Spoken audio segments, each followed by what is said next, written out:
This is Born Strategist, and welcome to the very first episode of Retrospective.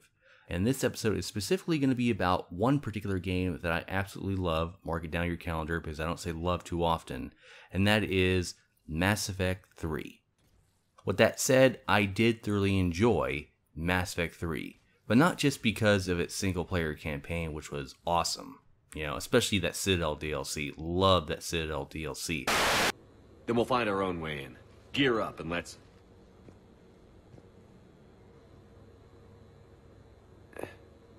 What's with the Volas? Oh, pizza delivery guy. I got the munchies. Double pepperoni. But it was the multiplayer that really did it for me this time around. Because the multiplayer provided a lot of opportunities for you to try out different characters and work together with other individuals. And it was just a super fun time for me. It was one of the best, no, I take that back. It was the best Horde mode I ever played. Now, granted, it wasn't like a, traditional Horde mode in the sense that you just have to keep, killing crap until there's nothing left to kill. Although it was somewhat like that, but they had objectives that you'd have to, complete in order to move on to the next wave. And that was great because, if you're camping in a little corner or something like that, then you'd have to get up off your ass and go out there and finish the objective. And that was something I really enjoyed because not only would you have to multitask and, fight the enemies and, try to, carry a backpack full of crap over to an extraction point or whatever, but you'd also have to try to keep an eye on your teammates and keep them alive so you could actually make it there. And that was a great cooperative experience. As a matter of fact, it was probably the best cooperative experience I've ever had in any game ever. And I really do miss it. And I can't wait until the next Mass Effect game comes out because from what I've heard, they are planning to incorporate that mode back into the next Mass Effect game. And there's no reason why they shouldn't. It was a very popular mode. So I'm definitely looking forward to it. And I hope it could at the very least rival what we've seen before in Mass Effect 3. But ideally, I would like them to, improve upon it and make it better. But let's talk about characters, because I played a great many of them, and I liked them all, but I only loved a select few. Now, one of my particular favorites was the Human Infiltrator. I really loved that character simply because of the, invisible camo and the sticky grenades and the agility of the human race, in that particular game. And it was awesome. And there was also the Volas, who's a support class, with that little shield that you pop up to regenerate not only your shields, but your teammate shields as well. That was great. Plus, like the recon mines, and, the Vanguard one had the ability to biotic charge, which was, pretty good, because every time you went directly at an enemy, in that big purple beam of light, you looked like a cannonball just hitting someone right in the gut. But it was awesome. Love that character. And I also loved the Geth Juggernaut, but not for the reason why a lot of people used it.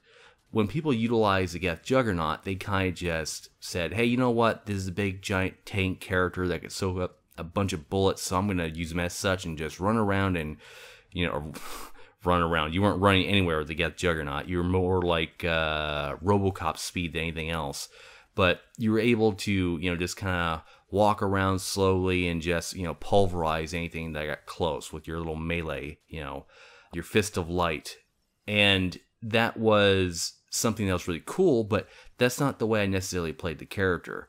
I played the character as if I was, a support/protector class. Basically, my goal was simple, and that was to keep everyone alive while dealing a great deal of damage. And I think that was a great way to play the character. Granted, I know that there's people out there that have probably done, like platinum solos with them and whatever, and they probably use maybe the gas Spitfire or, whatever weapon they so desire to, annihilate the enemies quickly. And that was great, but I just love that character simply because I could protect, people that are probably, less experienced and less knowledgeable when it came to Mass Effect. And that was awesome. I thoroughly enjoyed it, so I hope that Geth Juggernaut makes a return in the next game. And then there was other characters such as the Destroyer, the N7 Destroyer. I really enjoyed the Destroyer, especially those, I believe they're called the multi-grenade or cluster grenades, I can't remember, but those were awesome. You could really clear out a large cluster of enemies if they got in your way. or at the very least stun atlases and whatnot to prevent them from picking you up, or maybe smashing an enemy or whatever, or I should say teammate, smashing a teammate. But that was all great, and I just had nothing but fond memories of it, you know. And then as far as weapons were concerned, there's a select few that I like to use. I think my number one favorite was the Crusader shotgun. I love that, especially on infiltrator classes. It was awesome just because of the one-shot kill potential in infantry. There was the Harrier, I believe it was, the Cerberus Harrier. If it's been a while. I hope I'm getting the name right, but it was an awesome auto rifle, and it did a great deal of damage. It had a good fire rate, and then it would only be increased upon if you can get it with the right character. For example, like the N7 Destroyer could actually increase its fire rate and its base damage, which was awesome, especially when you would pair it with a armor piercing modification. Be great for taking down boss characters really, really quickly. The only downside to the gun was the fact that it just didn't have a lot of ammo, but obviously the benefits far outweighed the drawbacks. And aside from that, there were some other weapons such as the suppressor, the M11 suppressor. Great little sidearm to carry around if you're like a one-shot kill potential sniper. Same thing with the N7 Hurricane. Love that SMG. That was probably my preferred sidearm of choice, simply because it was light in weight, had a fast fire rate, and a good magazine size.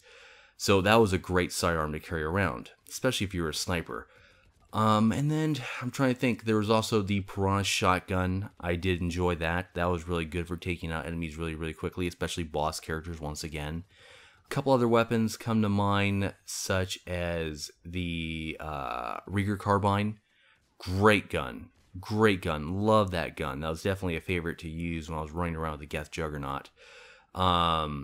As well as with infiltrator classes, such as the N7 Shadow. That was a great weapon to use with the N7 Shadow. That cloaking ability that she had, and that assassination ability that she had, and pairing that up with a close range beam weapon such as that was very, very devastating, especially considering how much damage it dealt to an opposing enemy. I mean, you were able to drop enemies really, really quickly with a infiltrator / Rieger carbine combo.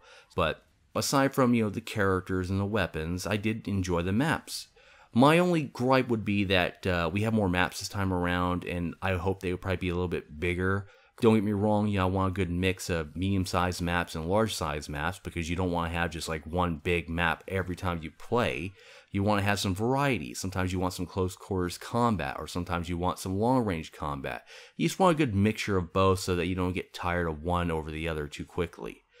But another thing that comes to mind when I think of the Mass Effect 3 multiplayer was community. And it was one of the very few communities that I actually enjoyed playing with. Because normally, when you go into a match, like in a Call of Duty game, or even like a Halo game, or whatever it was, like in those, very competitive shooters, you would get some people that were, to say the least, very unpleasant to be around. And those weren't the types of people that I associate with. Thank goodness for party chat. That's all I have to say. Okay, you didn't have to worry about mute buttons or anything like that. Party chat, was a lifesaver as far as your, eardrums were concerned, especially if you got stuck into a match with a squeaker, as everyone likes to refer to them as, which is obviously a child for those of you that are unaware. A child with a high-pitched voice, of course. But that wasn't something that you really experienced too much in Mass Effect 3's multiplayer.